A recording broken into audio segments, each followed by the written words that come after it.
The other day, I moved my office, and as I was changing rooms and moving stuff around and throwing stuff out, I found uh, my first iPhone.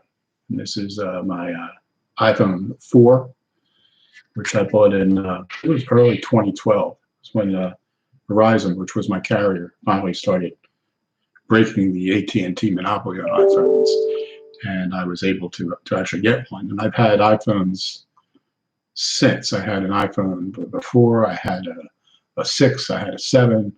I had a 10s.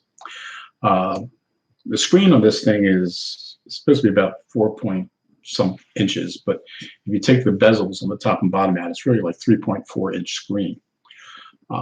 And when I saw it, I didn't realize just how small the thing was. This is my current smartphone. This is the LG V60, and you can see it has a 6.8-inch screen, which is more than twice the size of the LG, and it's quite big, and it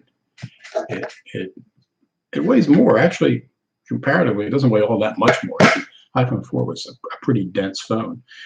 It's probably mostly battery. This is mostly not battery, although it has a very large battery, which is one of the reasons that I got it and switched to Android after 8 years of using iOS. I had 2 Android phones earlier, and I had 2 Blackberries before that, and assorted other flip phones going back even before that into the 90s.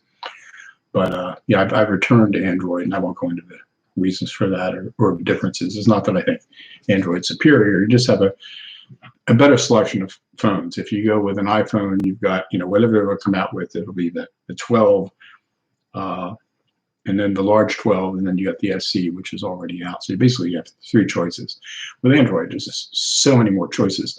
And when there's more choices, you're more likely to get a deal. I mean, the deal I got on the LG V60, which is a $900 phone with the dual screen attachment, which I find relatively useful. I use it somewhat, not all the time. Was buy one, get one free. So you got 2 $900 phones for $900, and I sold my iPhone 10s, which I had, for $400. So basically, I paid $500 for 2 $900 phones was the final cost. So and T-Mobile's cheaper than Verizon. Verizon offered the same deal, but they made me get an extra line if I wanted it. I said I've been with them since, well, for at least 8 years. And they said no, they wouldn't do it, so I left. Screw it. But anyway, that's just something that struck me. I thought I'd share with you. We forget sometimes just how things change, and it's only when you find something that's 8 years old and you realize just how much that they changed.